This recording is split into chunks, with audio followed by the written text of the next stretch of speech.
रामदेव जी की कथा। इतिहासकारों के अनुसार श्री कृष्ण के अवतार रामदेव जी का अवतार सन 1442 में भादवा सुदी दूज के दिन राजस्थान के पोकरण के ताम्रवंशी राजा अजमल के यहाँ हुआ था। राजा अजमल श्री कृष्ण की भक्ति में लीन रहने के साथ ही धर्मपरायण राजा भी थे, लेकिन उनकी भी विडंबना थी।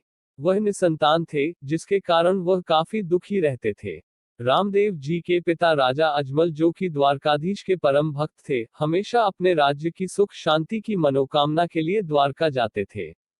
एक बार उनके राज्य में भयानक अकाल पड़ा और राज्य में अच्छी बारिश की मनोकामना लेकर अजमल जी द्वारकाधीश पहुंच गए।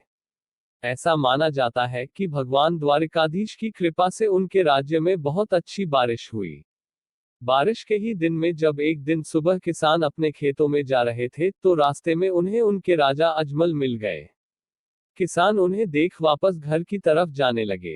यह देख राजा ने पूछा कि वापस क्यों जा रहे हो, तो किसानों ने बताया कि राजा अजमल जी, आप निसंतान है, इसलिए आपके सामने आने से अपशगुन हो गया है और अपशगुन के समय में हम बुआई नहीं करेंगे। राजा ने जैसे ही यह सुना तो बहुत दुखी हुए, लेकिन एक कुशल शासक और गरीबों के मसीहा होने के नाते उन्होंने किसानों को तो कुछ नहीं कहा, पर घर वापस आकर काफी निराश और परेशान हुए। फिर उन्होंने तय किया कि संतान प्राप्ति की मनोकामना लेकर द्वारकाधीश के दर्शन करने जाऊंगा। इस मंशा के साथ वह द्वारकाधीश पहुंचे। भगवान द्वारकाधीश के प्रसाद के रूप में लड्डू लेकर गए। मंदिर में पहुंचकर राजा अजमल ने बहुत ही दुखी और भारी मन से भगवान द्वारकाधीश की मूर्ति के सामने अपनी सारी व्यथा रखी। अपनी सारी बात करने के बाद वो मूर्ति को एकटक देखते रहे। उन्हें ऐसे लगा कि भगवान की मूर्ति उन्हें मुस्कुराती हुई देख रही है। ऐसा देख अजमल जी को गुस्सा आया और उन्होंने वह प्रसाद रूपी लड्डू जो कि द्वारकाधीश के लिए लाए थे, वह मूर्ति पर फेंक दिया, जो कि द्वारकाधीश की मूर्ति के सिर पर जा लगा। यह सब वाक्य देख मंदिर में स्थित पुजारी को लगा कि राजा पागल हो गए हैं। पुजारी ने राजा अजमल जी को बोला कि भगवान यहाँ नहीं है। भगवान तो समुद्र में सो रहे हैं। अगर आपको उनसे मिलना है तो जाओ समुद्र में जाकर उनसे मिलो।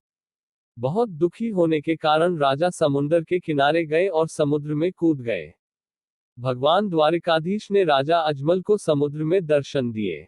श्री कृष्ण ने स्वयं बलराम जी के साथ उनके घर अवतरित होने का वरदान दिया और कहा कि वह खुद भादवा की दूज के दिन राजा अजमल के घर पुत्र रूप में आएंगे। राजा अजमल ने देखा कि भगवान के सिर पर पट्टी बंधी है।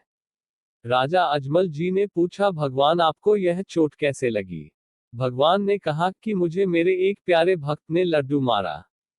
यह सुनकर राजा बहुत ही शर्मिंदा हुए। अजमल ने भगवान से बोला, मुझ अज्ञानी को कैसे पता होगा कि आप ही मेरे घर आए हैं? भगवान ने कहा कि जब मैं तेरे घर आऊंगा तो आंगन में कुमकुम के पैर के निशान बन जाएंगे। मंदिर के शंख अपने आप बजने लगेंगे। यह सब सुनने के बाद अजमल जी खुशी खुशी घर लौटे। अपनी रानी को सारी बात बताई। उसके निश्चित समय के बाद और भगवान के वरदान अनुसार पहले बलराम जी ने वीरमदेव के रूप में राजा अजमल की पत्नी मैनादे के गर्भ से जन्म लिया। इसके 9 माह बाद भगवान भादवा की दूज के दिन भगवान कृष्ण राजा अजमल के घर रामदेव के रूप में पालने में अवतरित हुए।